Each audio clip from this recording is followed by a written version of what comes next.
It's grandma's way. It is. You're right. It's the old way of doing things. It's the original way before there were debt products, right? Exactly. But the millennials get it. They've heard enough of it now, and they're starting to really take advantage of investing early, saving, not getting into debt. They're not taking on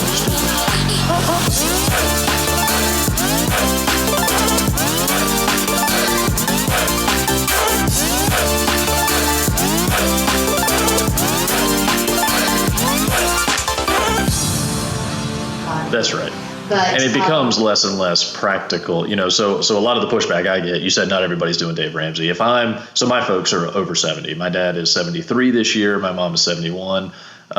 If they were just getting into a mortgage this year, it would make no sense for them to try to get on a plan, having debt and getting out of debt and getting a home paid for, having no assets and no equity. That would just be a losing, that would be unrealistic. Yes. Right. So we definitely want to match the plan to the person. Yes. And you're right. I mean, the baby boomer generation is a demographic that's out there. And I'm glad you touched on that because we really have three demographics at play, I think. Yes. It's the baby boomers, right? They're all making moves during this period, right? Some are downsizing moves, some are necessary moves. Some are just huge equity moves, right? Because they did pay their house off, right? Yeah. So they get to play a little bit, and so maybe you've got that demographic. But Gen Xers are coming in, and Gen Xers are responsible for a huge amount of income and a huge amount of economic shift because we've had decent jobs and we've had dual income households, and we've had influences like Dave Ramsey that have tried to get in and get more people pushing. Sensible. Moving more cash, right? Taking on less debt, paying for things, having more ownership in things. So, but it's both. What I've seen, in my circles is that you have those that do, whether it's Ramsey or just they're good, they're very disciplined with their finances. They've been able to own their assets, and so they've got large equity positions. And then you have the other side that says, well, I have all this income, so I can support all this debt, and I can leverage myself, and I can own all this stuff, right? I'm holding up air quotes. I can own all this stuff, but you don't really own any of it, right? And so then they fall into the trap of maybe repossessing and bankruptcies and things like that. So there's both of that, and there's a healthy amount of it in that Gen X. Now we've got the millennials coming in, and they're responsible. And I think you're seeing this. So something we spoke about right before we started recording today was that Ramsey just released a real estate check-in or a real estate update recently that you had started watching, and I've watched a little bit of. And some of the numbers that he was quoting had to do with this millennial impact. And so millennials now represent a huge growth margin, a huge growth curve in the current shortage of homes. Yes. So millennials are setting up shop. They're moving out of their parents' homes. They're moving out into the world. They're wanting to buy houses, and there are no houses for them to buy. Right. And so that's where a lot of this new construction is coming from, because the other influence, the way I understand this, is that they don't want to buy an existing home. They want a new home. Yes. Well, and that goes back to my point that the HGTV effect. TV effect, right, exactly. They'll buy a house that's not new. As long as it's been fully renovated. Yeah. Right, absolutely, yep. There's more picky ones than there are ones that, I have had a handful and just, y'all are just, they don't care. Are they coming out into the market with unrealistic expectations? They just think every home is gorgeous? I mean, is that what's happening? Or I just think they have high expectations. They just have high expectations. Yeah. Okay. And I have to tell my sellers that the buyers have high expectations. So, this could be a good thing. If you're saying like I've had a couple sellers say, well, we didn't want to paint because we know they're going to want to come in here and change the color. Sure. They'll give you bottom dollar. Right. Yeah. I mean, but they may still come in and paint after you've painted. But you're still selling the vision. You're selling the vision. They walk in. They need to be just awestruck. Yes. Yeah. Yeah, and that doesn't mean you have to do every single thing. Right. But honestly, clean. Oh, sure. Declutter. Need to smell good, look good. Smell good, look good. Yeah, declutter. That's huge, right? And absolutely. That's part of our society today. Just acquire. You just don't realize how much you're acquiring. That's a lot of I have had a lot of baby boomers. And then just under like the pilot I was talking about, like they couldn't believe how much stuff they've accumulated. Sure. and they're Well, and now because 30 people years are of moving so marriage. much, I mean, I've talked to some clients who they're collecting your relative stuff too. So I've got some clients that I'm working with to help them again with their financial wellness program. And of course, you're in the real estate side of that, which is a huge category, right? If there's one thing that has an influence or an impact on your overall financial wellness, it's your investment or lack of investment in real estate, right? Yes. And that doesn't mean that everybody has to go out and have a bunch of rental properties. No. You could just have one primary home, but it will be in almost everybody's scenario the most expensive thing that you own, right? And so we want to get that one right. Yes. But because employers are moving people around, a lot of people, and I've met a few people and have a client that sells everything with their home, and they acquire as little as possible. They really don't have any kind of sentimental things, items, furniture pieces that they take with them. Everything's new and fresh when they go into a new home. They buy all new flatware. They buy all new dishes, right? And most people can't afford they buy that. Houses. Yeah. Well, they're doing it. Their plan is that they do it by selling it, so they don't take it with them. Right. Is the idea. They don't give it away, right? But they'll sell their homes furnished. They'll sell everything they have on the different apps. The right? lender does not take that. The lender doesn't care. That's right. Yeah. That's right. So, I mean, and that's like I was dealing with. So they limit, what you're saying is they limit their their buyer selection by doing that. They do. Unless they can sell everything outside of the home. I mean, most people don't want to sit on somebody else's couches. No, that's fair. Yeah. That's so fair. It does, but if you're in an area that's having, a lot of, like here in the Atlanta metro area where you have a lot of people moving in, that and could be transitional, Sure. There's a market for that, but that's definitely a niche market. It's a niche market, okay. So, and it could be a millennial effect too. Like we could see yes. more of this as They're millennials keep moving and shifting around. Right, they don't have a lot of this sentimental stuff. Jobs, right. Like my generation, Yep. I'd say had more loyalty. So I saw a vlog recently, and I forget who it was, but she was making the argument that job changes are now where it used to be what you just said. Job security some of that came from loyalty in your employer, right? Mm-hmm. And so longer tenure meant more opportunity, meant more income. And that seems to just not be the case, and hasn't been the case for a while. Yes. And I'm not saying this is necessarily my advice, but she made a very solid argument in this very short little 5-minute video that I saw, that now it's actually beneficial and in some cases can get you a leg up if you've had several job changes in a very short amount of time, because people hiring are looking at that and actually seeing that as a benefit. This person is attractive because people are hiring them. Oh, that's interesting. Right. And so now all of a sudden on a resume, having those changes is a good thing. Now, because of remote jobs, those people aren't having to move as much, but we don't know how long that's going to last. Right. So we already see some major employers insisting that people come bringing people back to the office. Because there is some good. There's value, and there's a huge amount of investment in office buildings. Oh, yeah. I mean, there's so much commercial real estate out there, right? And so we're not talking about that today, but that is another huge segment of the real estate market is commercial real estate. So not industrial real estate, which is where things are being built and manufactured, but commercial real estate where we have office buildings. Yes. I mean, companies are heavily invested in that segment of the market, and so they want those properties to be utilized. Exactly. Why would I own $100 million of real estate that's empty? Exactly. Right. And you've seen that off and on in Atlanta if you've been here long enough. Oh yeah. And every area is experiencing this. This is not new news. No. We're not saying anything anybody doesn't know, but it definitely plays on. So we've got these three demographics, and I think they all kind of, so you've got, the baby boomers, the Gen Xers, and now the millennials that are putting a lot of pressure, I think, on that new construction. Yes. The baby boomers, Gen Xers are just kind of moving around and rearranging. But the millennials want those new homes. And I was so impressed with a person that came and looked at one of my recent listings. I just in talking to their agent about them. They're a millennial, and they have saved 20%. Good for them. we're on seeing a house that's over $400,000. we're seeing more movement awesome. and more growth in this idea of living on cash, right? And Yes. so whether it's the Ramsey way or a different way, we're seeing a lot more movement. It's your grandma's way. It is. Grandma's way. You're right. It's the old way of doing things. It's the original way before there were debt products, right? Exactly. But the millennials get it.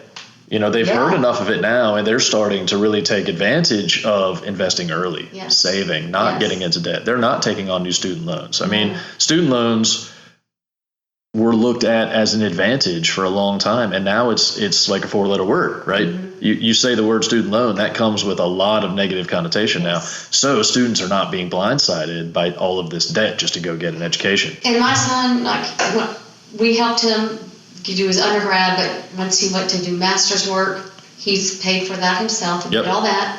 He's now working on his doctorate, and he's paying, and he's cash flowing that, and he's cash flowing that. Awesome. And my wife just finished her master's. We cash flowed that, and it's just he's taking longer to do it. Sure, but that's okay. Yeah, no problem. Yeah. Yeah. Why do we think we have to move faster? That's where a lot of this debt comes from, right? Yes. And a house can really get you in trouble.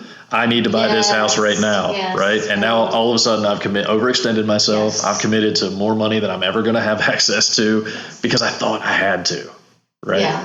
And sadly,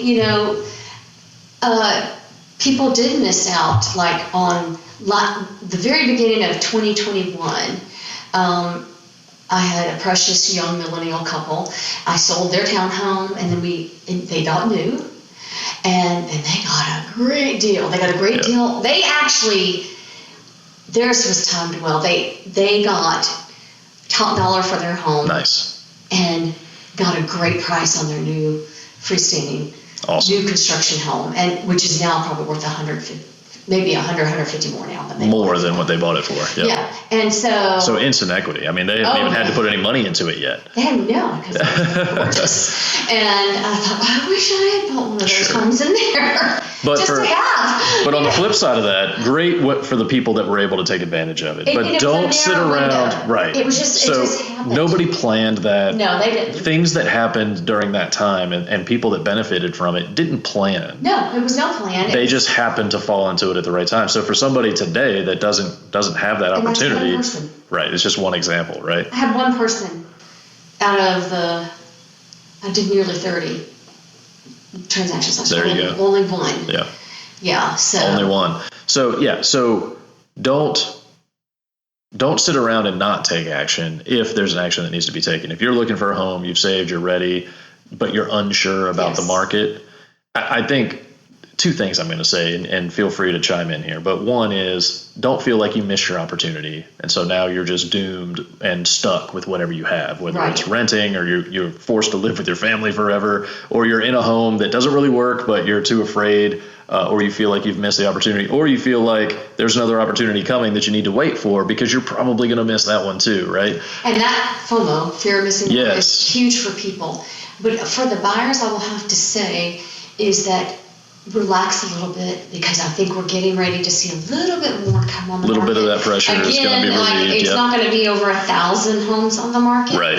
But I think we're already seeing from this winter, I say January, February, where had 140 homes, and now we're at 340. I know that's a 200 home jump. It's double, still, it's not a lot, but it's not where we need to be, but we're moving in the right direction. Yes. And I think one of the things, we haven't mentioned it yet during recording, but we talked about it before we started, is lumber prices are back kind of where they're supposed to be. Helping the builders. And supply, not just the price, but the supply. So supply chains are starting to get full again. Things are sort of kind of getting back to normal. Well, and that's all due to, I think, some of the interest rate hikes. That makes people step back on their buying, which makes them wait a little longer, which makes the home sit on the market a little longer. Like, people are panicking. Their house has been on the market 14 days, and they're like, oh my gosh, what's wrong? It's okay. The last house I sold, I think it sold in 42 days, and I felt like that was quick. Yeah, and it was. Yeah. Yeah, so that is quick. Yeah. That's normal. Yeah. I mean, mainly because people's loans, if they're getting a loan, it takes a little bit of time. It takes usually 30 days. Yep. But what we're seeing right now with buyers who have good lenders, the lenders are going ahead and getting them approved.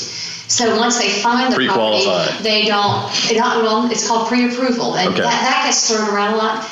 I want your pre-approval letter. Most pre-approval letters are not pre-approved; they're pre-qualified. I have lenders that will go ahead and do underwriting. So a pre-approval letter is like we're funded. We've looked at your W-2s. Yep. We verified your income. We've seen your pay stubs. We know they're good for this loan. And so if you're somebody going to get pre-approved, make sure you're getting pre-approved, not pre-qualified, because that will make a difference when you go to buy. Yeah, because it's definitely for my buyers, when I come and say they have already been through part of the underwriting process and have everything verified. Means quicker closing too, right? Yes, yeah. So even like on these loans like FHA, I've seen 15-day closes on those because the people were pre-approved. And is there any loan out there? So I always tell people 15-year loans, right? Ideal. Conventional, 20% down minimum, 25 if you can do it, 15 if you're first time, or 10% if you can scrape it together, but have a down payment, right? Definitely. Is there a more attractive, other than just here's cash on the table, is there a better, more attractive option out there? Well, I think for veterans, the VA loan is a great option, mainly because they can finance 100%, but some of my VA people that I've had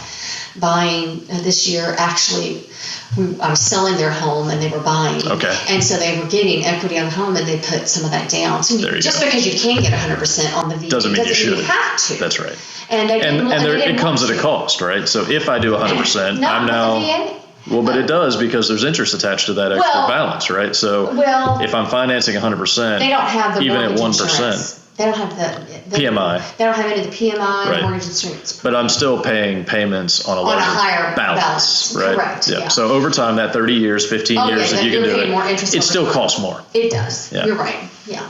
And that would be true. I don't want anybody to misunderstand. That would be true whether it's VA or FHA or conventional. It doesn't matter. The more you borrow, the more it costs, even at the same rate. And we're seeing there's a lot of conventional products out there that, conventional loans don't have as many issues and requirements like VA and FHA. Since they're government-backed loans, the government requires that the houses be in certain conditions and things of that nature.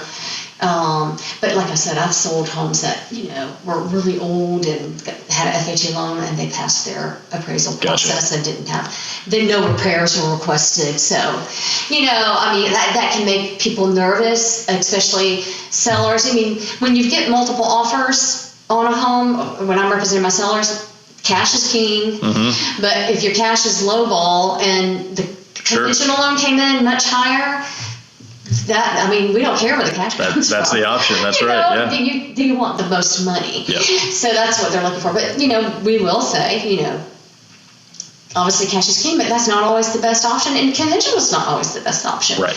It's what's going to net you the most money, and you look at a variety of the terms of the agreement. Right. So. Right. Yeah. What is that buyer asking for? Yeah. Yeah. So anyhow, and that's where, I think one of the questions. We had talked about or I'd seen earlier was like, what is my advice? What does somebody need to do? You need a realtor, a real estate agent. I'm a realtor. Realtors and not all real estate agents are realtors. Right. Realtors are held to a code of ethics that we have to follow, a set of standards which I think, at least in my case, and I think with most of us, we would hold to those standards naturally anyway, but we are held to those standards.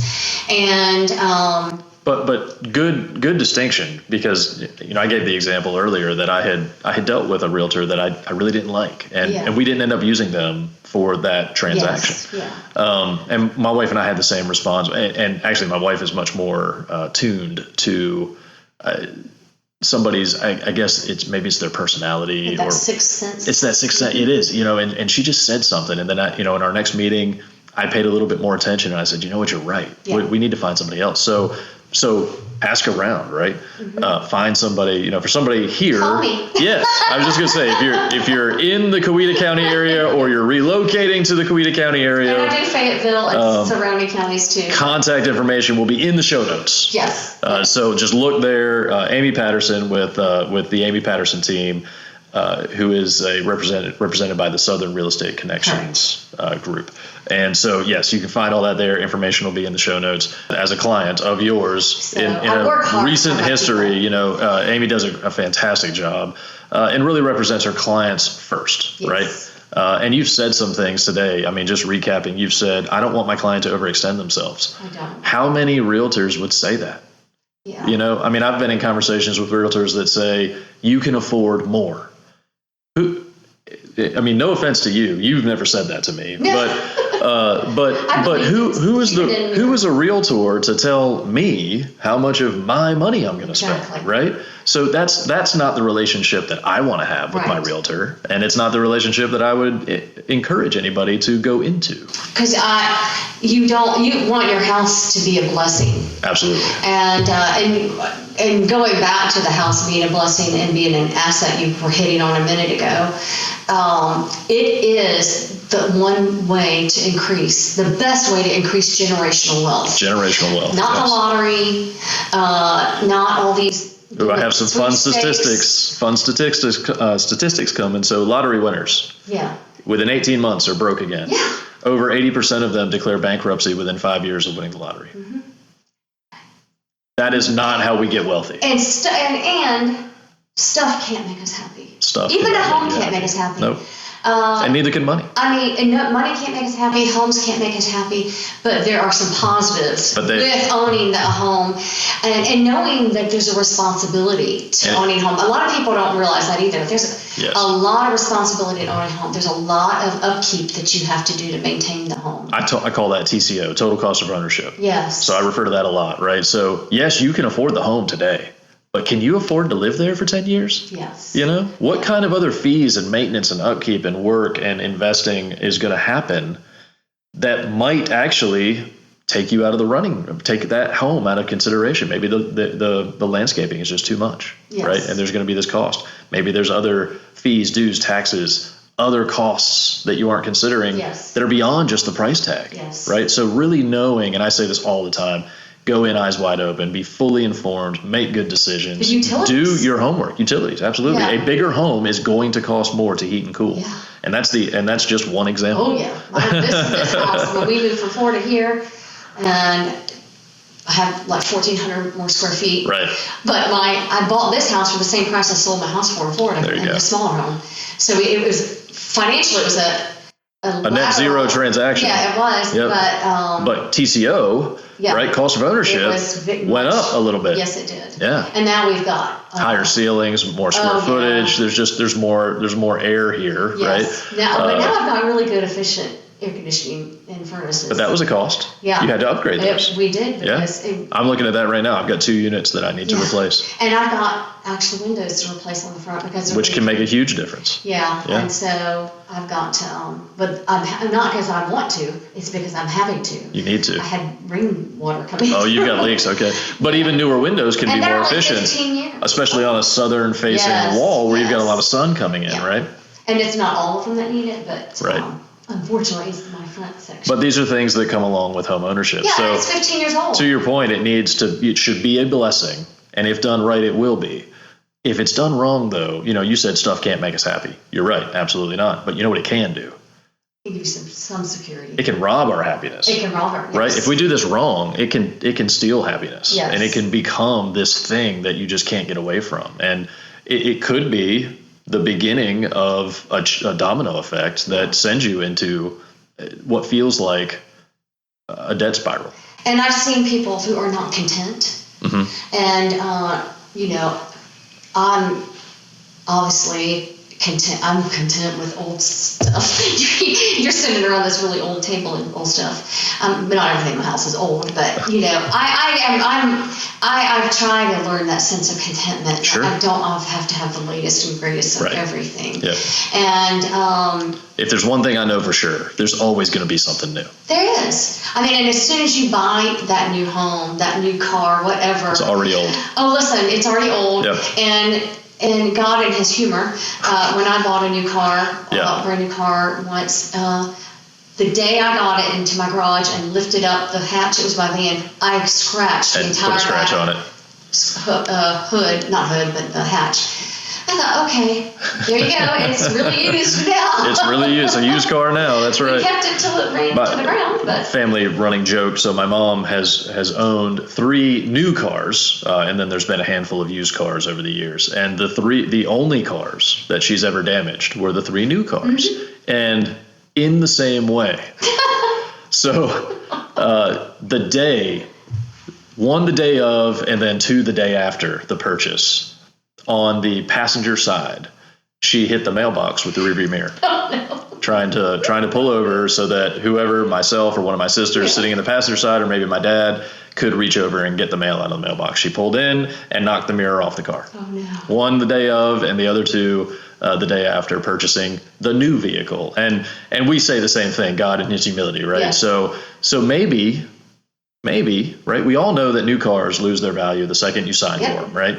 And it's never a good investment just because you can afford it. Investment. That's right. Yeah. Some can't. I mean, collector, antique. Well, that's a whole different deal. Yeah. But yeah, new cars, we buy them because we want to.